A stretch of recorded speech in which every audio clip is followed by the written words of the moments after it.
The champagne flute slipped from my fingers, crystal shattering against the marble floor as my new daughter-in-law's words echoed through the Mitchell family estate.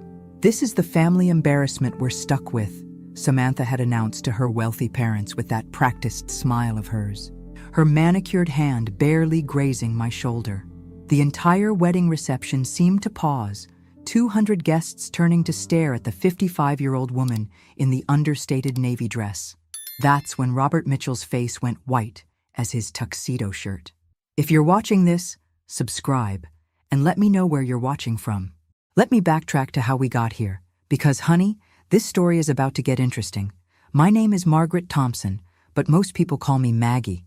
I've spent the last 15 years perfecting the art of being strategically invisible, which turns out to be excellent training for what comes next. My son David had been dating Samantha for 8 months, and I'd met her exactly twice before today. 2 brief dinners where she'd asked pointed questions about my modest lifestyle and whether I might need assistance with expenses as you get older. The wedding itself was spectacular, I'll give them that. The Mitchell estate sprawled across 50 acres of perfectly manicured Connecticut countryside, complete with a chapel that could seat 300 and gardens that must have cost a fortune. Samantha floated down the aisle in a dress that probably cost more than most people make in months, and David looked happier than I'd seen him since his father died. I'd chosen my outfit carefully, a navy blue dress from a nice department store paired with my grandmother's pearl necklace. Nothing flashy, nothing that would draw attention. I'd learned long ago that the key to maintaining certain privacy was to look exactly like what people expected to see. A widow living comfortably but modestly on her late husband's engineering pension and life insurance. The ceremony was beautiful, even if I did notice Samantha's mother, Patricia, sizing me up like I was something that didn't quite belong. The reception was where things got interesting. The Mitchell family had spared no expense, with ice sculptures, a 12-piece orchestra, and enough flowers to open their own shop. I'd found a corner table, watching my 32-year-old son dance with his new wife when Samantha approached with her parents in tow. "Mom and Dad," she'd said with that sugar-sweet tone that made my teeth ache, "I want you to meet David's mother." Then came the words that changed everything. Robert Mitchell's champagne flute had frozen halfway to his lips. His eyes locked on my face with an expression of dawning recognition that made my stomach flip. "Margaret Thompson," he whispered, and suddenly, I wasn't invisible anymore. "Wait, aren't you the woman from the Mitchell Holdings acquisition meeting 3 years ago? Aren't you that mysterious investor who bought my company?" Robert Mitchell's words cut through the reception noise like a knife through silk. The color drained from Samantha's face as she looked between her father and me, confusion replacing her earlier smugness. Patricia Mitchell's diamond bracelet caught the chandelier light as her hand flew to her throat, and I could practically hear the gears turning in her socialite brain. The truth is, most people don't know what real wealth looks like. They expect diamonds and designer labels, flashy cars and obvious displays. What they don't expect is a woman in a simple but elegant dress who shops at normal stores and drives a reliable sedan. That's exactly what I've been counting on for the past 15 years. It started with my late husband Tom's invention, a small piece of technology that revolutionized smartphone battery efficiency. We were both engineers, Tom and I, working for a tech company in Silicon Valley back in the early 2000s. When Tom developed his power management system in 2010, we thought maybe we'd make enough to retire comfortably. We had no idea we were sitting on a gold mine. The patent sold for $22 million in 2012. $22 million. David was 24 then, fresh out of graduate school with his marketing degree and full of dreams about building his own career. Tom and I made a decision that day that would shape the next 13 years of our lives. We told David we'd gotten a substantial settlement, enough to be very comfortable, but nothing extravagant. He never questioned it, probably assumed it was a few million at most. What David didn't know was that $22 million was just the beginning. Tom and I took that money and started investing systematically. Conservative blue-chip stocks at first, then growth companies as we learned the market. Real estate in emerging areas, tech startups with solid fundamentals. Tom had a gift for spotting undervalued opportunities before the market caught on. By the time he died 5 years ago in 2020, our portfolio was worth over $800 million. $800 million. the same amount I'd later use to acquire Mitchell Holdings 2 years after Tom's death. The irony was delicious. While Samantha had been giving me concerned looks and asking if I needed help managing my finances as I got older, I'd been the anonymous investor who'd rescued her father's failing company. The same company he'd nearly destroyed through overexpansion and poor debt management, forcing him to accept a buyout from what he thought was a corporate investment firm. That investment firm was a shell company controlled by me. I'd bought Mitchell Holdings not out of malice, but because it was fundamentally sound beneath Robert's mismanagement. The company had good bones, solid customer relationships, and talented employees. Under proper financial oversight, it was thriving again. The man who'd just been called a family embarrassment had been living off my business decisions for the past 3 years. "I'm sorry," I said quietly, looking directly at Robert. "I think you have me confused with someone else." But we both knew he didn't. I could see the recognition in his eyes, the memory of that boardroom meeting where I'd sat quietly while my attorneys handled the negotiations. He'd barely acknowledged me then, assuming I was just someone's wife along for the formalities. Now, as Samantha stared at us both with growing alarm, I realized my carefully maintained discretion was about to become very complicated. The next morning, I sat in my comfortable apartment sipping coffee from my favorite mug, watching David pace across my living room like a caged animal. He'd called at 7 a.m., demanding answers to questions I wasn't ready to address. Sleep had been impossible after the reception, my mind replaying Robert Mitchell's recognition and the panic I'd seen flash across Samantha's eyes. "Mom, you have to help me understand what happened last night," David said, running his hands through his hair the same way he had as a frustrated child. "Robert Mitchell pulled me aside after you left and asked some very pointed questions about Dad's patents and your investment activities. I'd slipped out quietly after Robert's revelation, claiming exhaustion. The truth was, I needed time to think. 15 years of carefully maintained privacy had cracked in a single moment, and I wasn't sure how to handle the exposure. David had inherited his father's intensity, but channeled it differently. Where Tom had been methodical and strategic, David was direct and emotional. "What kind of questions?" I asked, though I had a good idea. He wanted to know about Dad's technology patents, about whether you'd been involved in any major business transactions, about our family's actual financial situation. David stopped pacing and fixed me with those serious brown eyes he'd inherited from Tom. "Mom, he seemed to think you were some kind of major investor. It was bizarre." The coffee tasted bitter suddenly. This was the conversation I'd been both expecting and dreading. David had built his career as a senior marketing manager through genuine talent and hard work. He'd earned his position at a respected firm, bought his house through careful saving, and lived within his means because he believed those were the values Tom and I had taught him. How could I explain that, while he'd been working 60-hour weeks to earn his promotions, I could have bought his entire company without straining my budget? While he'd been saving diligently for his house down payment, I'd been managing a portfolio worth more than most small towns? "David, sit down," I said gently. "We need to talk." But before I could continue, my phone buzzed with a text message from Samantha. "Margaret, I think we should have lunch today. There are some things David and I would like to discuss with you." I showed David the message, watching his expression shift from confusion to concern. "What do you think she wants to discuss?" I had a pretty good idea. Samantha Mitchell wasn't the type to let mysteries remain unsolved, especially when they potentially involved money. She'd probably spent the entire night questioning her father about his suspicions, and now she was ready to investigate further. The question was, how much had Robert actually figured out from that brief boardroom encounter 3 years ago? "I think," I said carefully, "your wife is more observant than we've given her credit for." David's phone rang, Samantha's name appearing on the screen. He answered immediately, and I could hear her voice even from across the room, bright and artificially cheerful. "David, honey, I was hoping we could all have lunch together today. There are some family things I'd love to discuss with your mother now that we're officially relatives." When he hung up, David looked at me with the same expression he'd worn as a teenager when he suspected I knew more about his broken curfew than I was letting on. "Mom, is there something you need to tell me about our family's finances?" Outside my apartment window, I watched the familiar rhythm of morning commuters heading to work, people with straightforward concerns about deadlines and meetings. I envied them their simplicity, their ordinary worries that seemed luxurious compared to mine. Everything, I said finally. I need to tell you everything.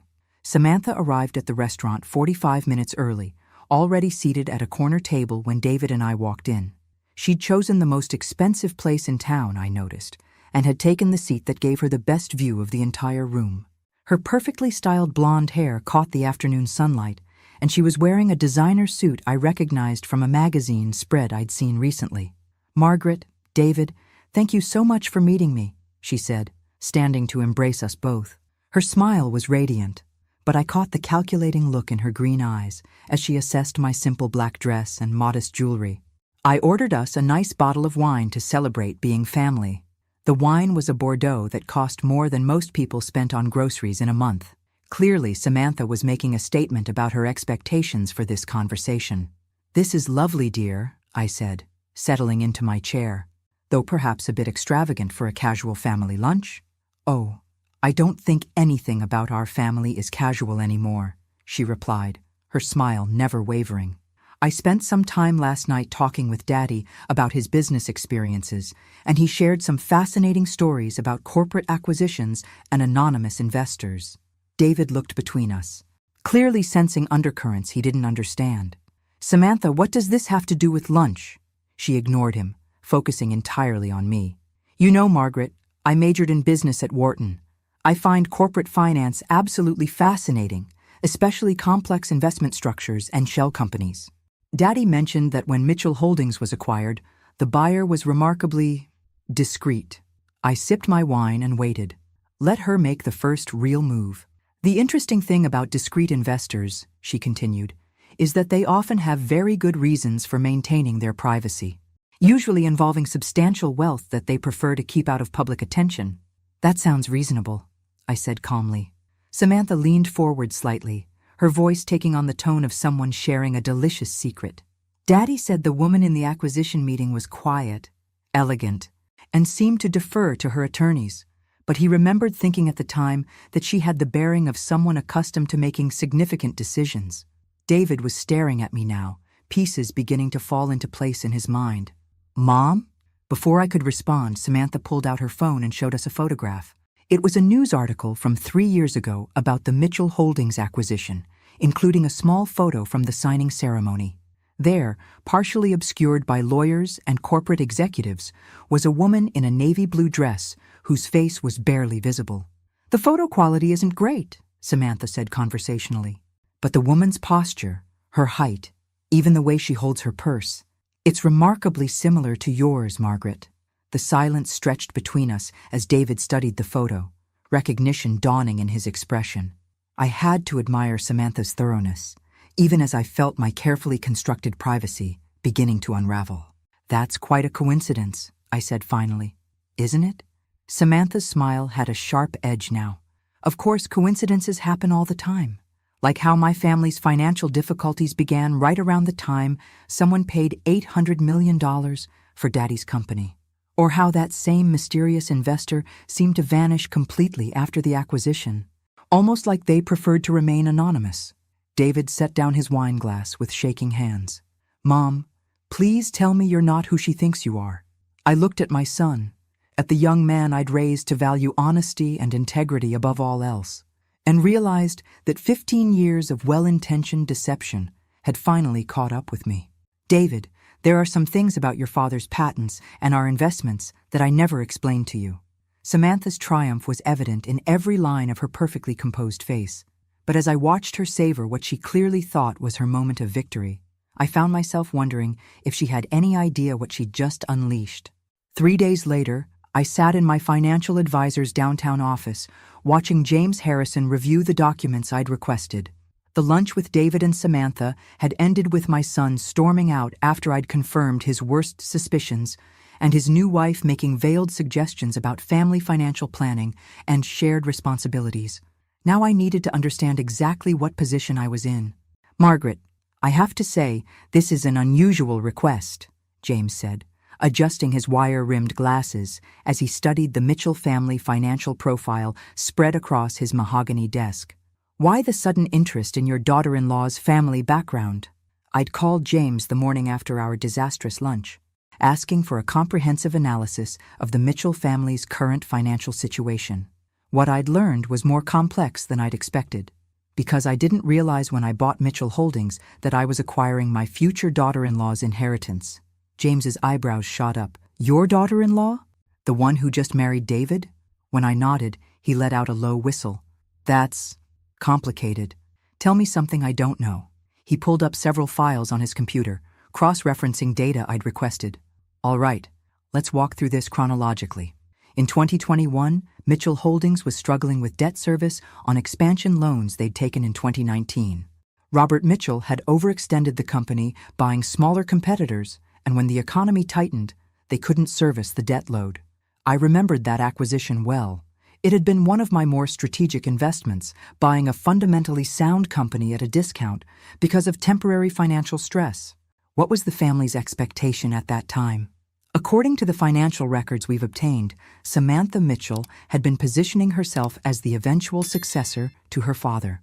She'd worked there summers during college, completed her MBA with a focus on family business management, and had been telling people she'd be taking over the company after a transition period. The pieces were fitting together in an uncomfortable way. So when I acquired the company and brought in professional management, I eliminated her expected career path. More than that, you eliminated what she saw as her birthright. James pulled up another document. Here's where it gets interesting. I've been monitoring some discreet inquiries about your investment activities. Someone has been asking questions about shell companies, acquisition structures, and anonymous investors. My stomach tightened. What kind of questions? Professional-level questions. Not casual curiosity, but the kind of research that suggests someone with business training and possibly legal connections. He turned his monitor toward me. Margaret, I think your daughter-in-law has hired a private investigator. The implications hit me immediately. 15 years of careful legal structures and deliberate discretion could be unraveled by someone with sufficient motivation and resources. How vulnerable are we? That depends on how deep they're willing to dig and what they plan to do with the information. James's expression was serious. Your privacy protections are solid, but they're not impenetrable. A determined investigation with legal backing could eventually trace the ownership structures back to you. I thought about Samantha's behavior at lunch, the way she'd presented her discoveries like a chess player revealing a winning strategy. What would you recommend? Honestly, get ahead of this. If she's building a case for some kind of financial claim or family obligation, it's better to control the narrative than to be exposed by it. He leaned back in his chair, considering. But Margaret, there's something else you need to think about. If this becomes public, it won't just affect you. David's career could be impacted if it looks like his success was connected to family wealth he wasn't even aware of. I hadn't fully considered that angle. David's reputation in the marketing world was built on merit. If it came out that his mother was a major investor, people might question every promotion he'd earned, every client relationship he'd built. The irony was bitter. I'd hidden my wealth to protect him, and now that secret might damage everything he'd worked to achieve. There's one more thing, James continued, pulling up a final document. The Mitchell family's current financial situation is more precarious than it appears. They've been maintaining their lifestyle through credit and loans, probably expecting Robert to find another business opportunity or for Samantha to marry into wealth. And now she thinks she has. Exactly. But Margaret, if they're planning some kind of approach for financial assistance or inclusion in your investments, you need to be prepared for what that might look like. This isn't going to be a simple family conversation anymore. As I left James's office, I realized I was facing the same decision Tom and I had made 15 years ago. Except now the stakes were much higher. This time, I wouldn't just be protecting my son's independence. I'd be fighting to prevent everything I'd built from being turned against my family. That evening, I did something I hadn't done in months. I opened a bottle of the good wine Tom and I had been saving for special occasions, poured myself a generous glass, and spread 15 years of financial records across my dining table. If Samantha wanted to play investigator, she was about to discover she'd chosen the wrong person to underestimate. The numbers told a story of patience and strategy that I'd almost forgotten. Tom and I hadn't just gotten lucky with his patent sale. We'd been methodical, researching every investment, diversifying carefully, and reinvesting profits into emerging opportunities. That initial 22 million had grown to 50 million by 2015, then to 200 million by 2018. By the time Tom died, we were worth over 800 million, and I'd continued growing it steadily. More importantly, I'd been quietly building something larger than just wealth. I owned significant stakes in 12 different companies, held licensing agreements on 17 different technologies, and had investments in everything from renewable energy to biotechnology. I wasn't just wealthy. I was connected to innovation in ways that even James didn't fully understand. My phone buzzed with a text from David. "Mom, Samantha and I would like to come over tomorrow evening.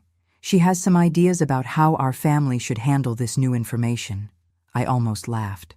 Samantha had ideas, did she? I could imagine what those ideas might include. Probably something involving trust funds and family meetings and a more collaborative approach to financial decision-making. What she didn't understand yet was that I'd been managing expectations and protecting my interests longer than she'd been working in business. I pulled up the legal documents James had provided about the Mitchell family's finances. Their situation was more fragile than I'd initially realized. The family estate was mortgaged at 80% of its current value.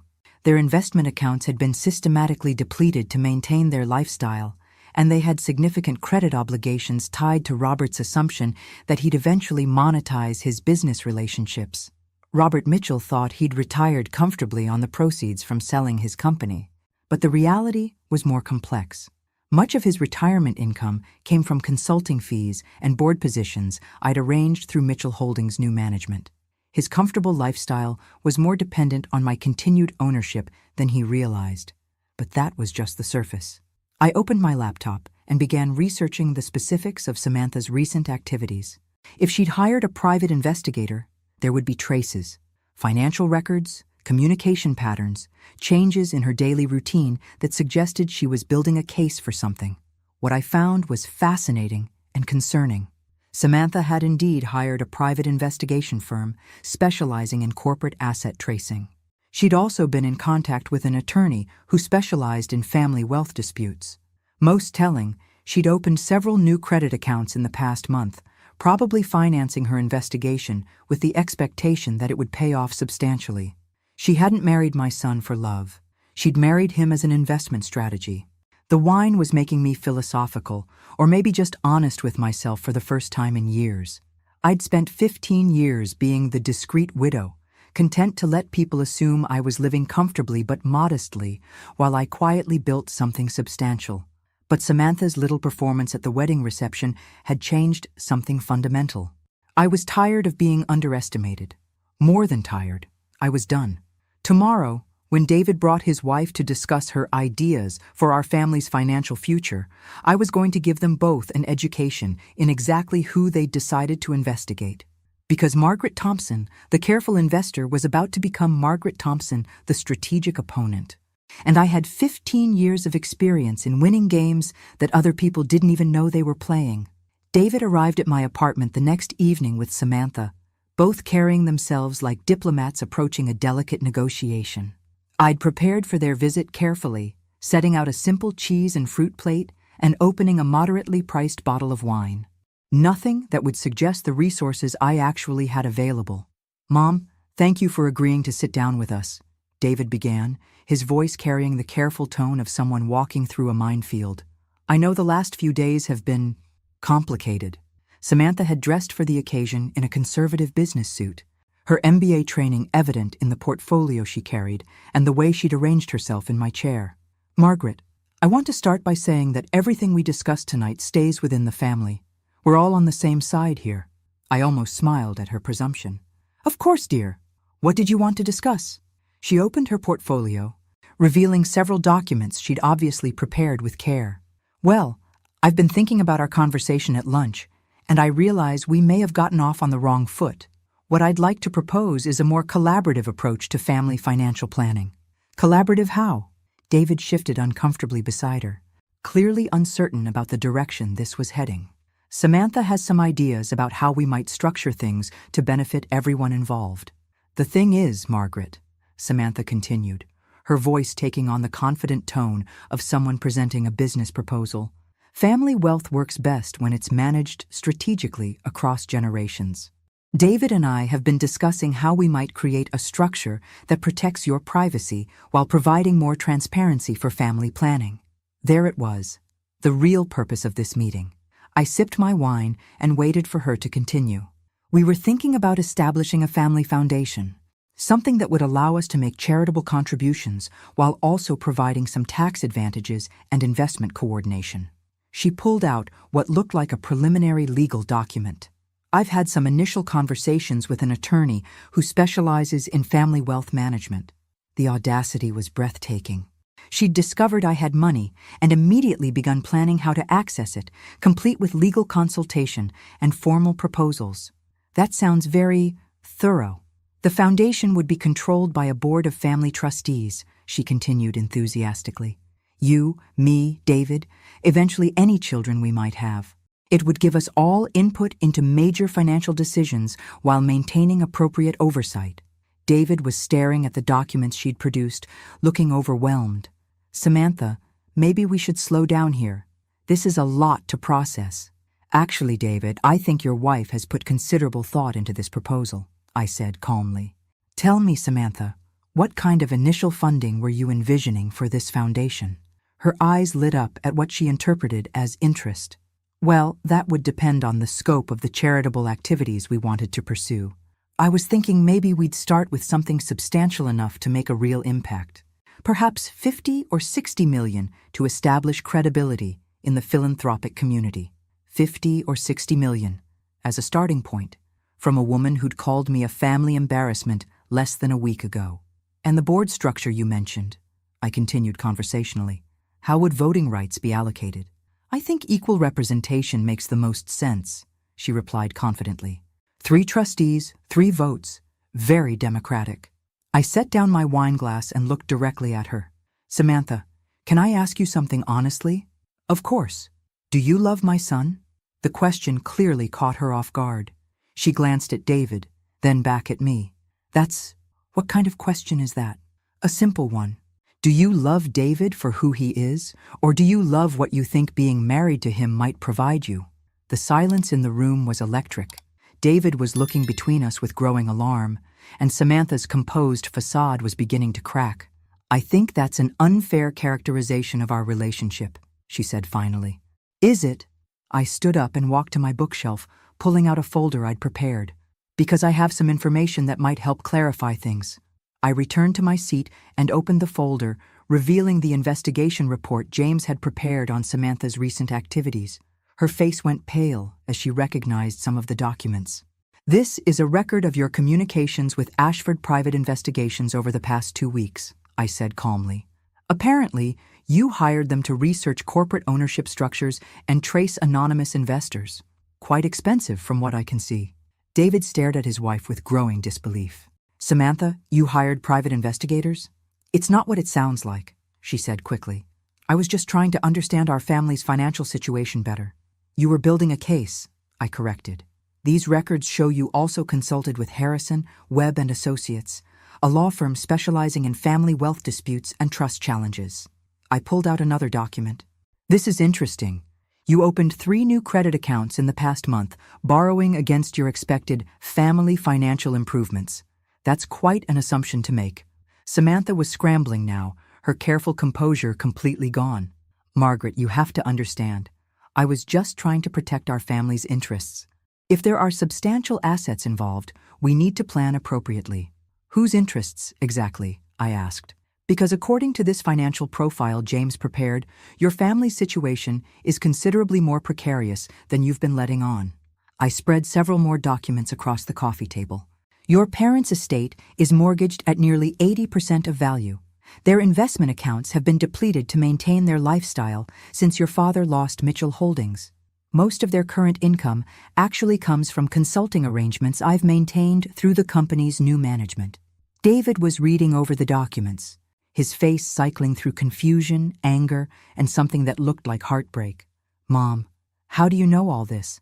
Because, David, when someone tries to investigate me, I investigate them back. And what I found is that your wife's family has been living on borrowed time and borrowed money for the past 3 years. Samantha found her voice, but it was shaky now. That doesn't change the fact that we're family now, that we should be working together instead of against each other. You're absolutely right, I said, standing up and walking to my window. We should be working together. The question is, what kind of work did you have in mind? I turned back to face them both. Because here's what I think happened. You discovered that I have money, and you immediately began planning how to access it. Not how to contribute to it, not how to help manage it, but how to restructure it so you'd have control over spending decisions. That's not fair, Samantha protested. Isn't it? I pulled out one more document from my folder.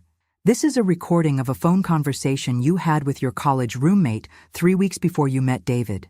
In it, you specifically mention that you're tired of dating men who can't provide financial security, and that you're looking for someone from a stable family with good long-term prospects. The silence that followed was absolute. David was staring at his wife like he'd never seen her before, and Samantha looked like she was calculating how quickly she could retreat from this conversation. David, I said gently, I think you need to ask yourself whether the woman you married is the person you thought she was. But even as I said it, I realized that this confrontation was just the beginning. Samantha Mitchell wasn't the type to give up easily, and I'd just shown her exactly how much was at stake. If she'd been strategic before, she was about to become dangerous. What happens now? David asked quietly. I looked at my son, at the man I'd raised to value honesty and hard work, and made a decision that would change all our lives. Now we find out what everyone is really made of. The next 2 weeks passed in careful silence. David moved back to his apartment temporarily, telling me he needed time to process everything and figure out what's real anymore. Samantha had stormed out of my apartment that night, but not before making it clear that she considered our conversation a declaration of war. She proved to be more dangerous than I'd anticipated. The first sign of trouble came when James Harrison called me on a Friday morning, his voice tight with concern. Margaret, we have a problem.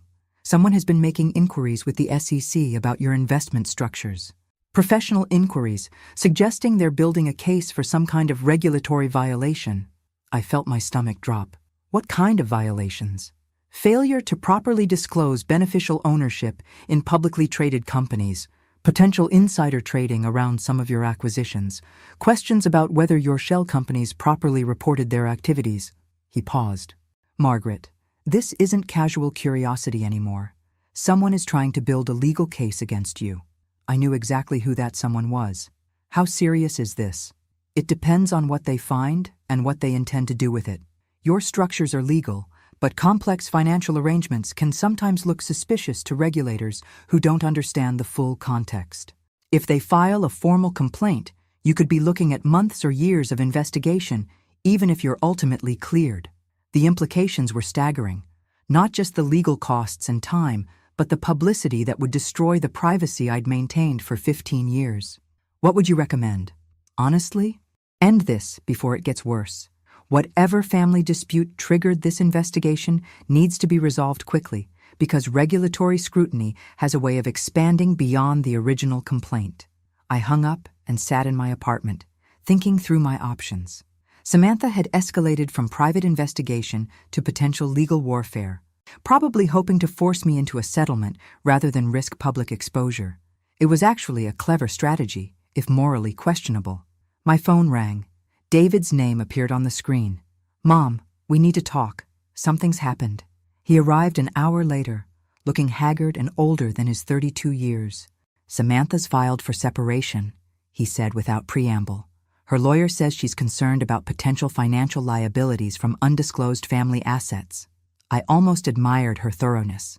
By filing for separation, she was protecting herself legally while positioning for a potential divorce settlement. I'm sorry, David. Are you? He looked at me with eyes that held more pain than anger. Because it feels like you orchestrated this whole thing, like you wanted my marriage to fall apart so you could prove some point about her motivations. The accusation hit harder than I'd expected.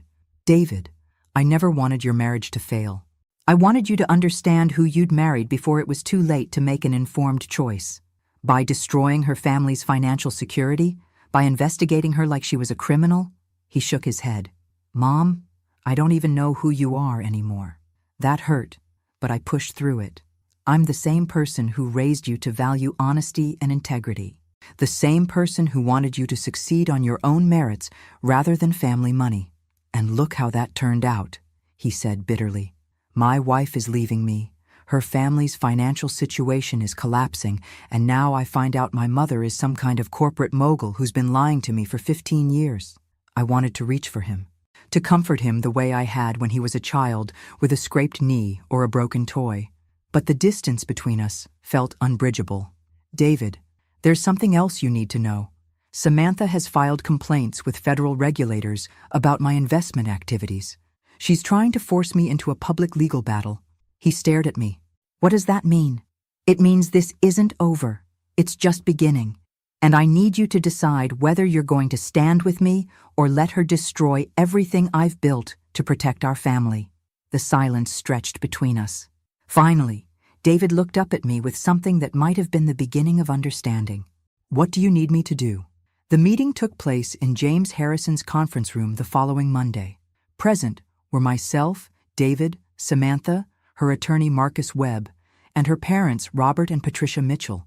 The atmosphere was tense enough to cut with a knife. Let's be clear about why we're here, Marcus Webb began, adjusting his expensive suit as he spread documents across the mahogany table. My client has discovered that Mrs. Thompson has been concealing substantial assets while allowing her son's wife's family to experience financial hardship. This suggests either a deliberate pattern of deception or potential financial impropriety that warrants investigation. James Harrison, sitting beside me, responded calmly. Mr. Webb, Mrs. Thompson's financial activities are completely legal and properly reported. Your client's recent regulatory complaints appear to be motivated by personal grievances rather than legitimate concerns. Samantha leaned forward, her voice carefully controlled. This isn't about personal grievances. This is about family responsibility and transparency. Margaret has been manipulating people's lives while pretending to be something she's not. I finally spoke. Samantha, I've never manipulated anyone. I invested in underperforming companies and improved them. I maintained my privacy because I preferred discretion to publicity. Neither of those things is illegal or immoral. You bought my father's company and let him think he'd failed as a businessman, she shot back. Your father did fail as a businessman, I replied evenly. I saved his company and protected his employees' jobs. Under his management, Mitchell Holdings would have been bankrupt within months. Robert Mitchell, who'd been silent until now, cleared his throat. Mrs. Thompson, I appreciate what you did for the company, but you can't deny that you've been strategic about concealing your involvement in our family's affairs. Strategic? Yes. Deceptive? No. You never asked about my investment activities, and I had no obligation to volunteer the information. Marcus Webb pulled out a thick folder. Mrs. Thompson, we have evidence that you've used your financial position to manipulate multiple situations involving my client's family. The consulting fees paid to Mr. Mitchell, the timing of various business decisions affecting their financial stability, even the investigation into my client's personal activities. Evidence of what, exactly? James asked. Of a pattern of control and manipulation designed to maintain power over this family's financial future. I looked around the table at these people who thought they understood the game they were playing. Mr. Webb, let me make something very clear. I don't control your client's family. I don't owe them money, I don't owe them explanations, and I certainly don't owe them access to my assets. But you do owe your son honesty, Samantha interjected. And you owe your daughter-in-law basic respect. Respect? I felt something cold settle in my chest. You introduced me as a family embarrassment at your wedding reception. You hired investigators to research my private affairs. You filed regulatory complaints to try to force me into a financial settlement. And now you want to lecture me about respect? The silence that followed was deafening. David, who'd been quiet throughout the meeting, finally spoke. What do you want, Samantha? What would it take to end this? She exchanged glances with her attorney, then looked directly at me. I want a formal family financial agreement, something that establishes clear expectations and responsibilities for all parties. What kind of responsibilities? I asked. Marcus Webb pulled out another document. We're proposing a family trust structure with shared governance and defined distribution policies. Mrs. Thompson would contribute a substantial portion of her assets to the trust, which would be managed by a family board for the benefit of all members. I almost laughed at the audacity. You want me to put my money into a trust controlled by a committee that includes people who've been investigating me and filing complaints against me. We want a fair arrangement that protects everyone's interests, Samantha said. I stood up and walked to the conference room window, looking down at the city street where people were going about their normal lives, oblivious to the financial warfare being conducted 20 floors above them. I have a counterproposal, I said finally. I turned back to face the room. Samantha, you have 72 hours to withdraw all regulatory complaints and cease all investigation activities. In return, I'll provide a settlement that allows you and your parents to maintain your current lifestyle without further interference from me. What kind of settlement? Marcus Webb asked suspiciously. $5 million. One-time payment. In exchange, you sign agreements never to contact my son or me again. The room went completely silent. David stared at me in shock. Mom, you can't be serious. But I was completely serious. I just offered to pay $5 million to remove toxic people from our lives permanently.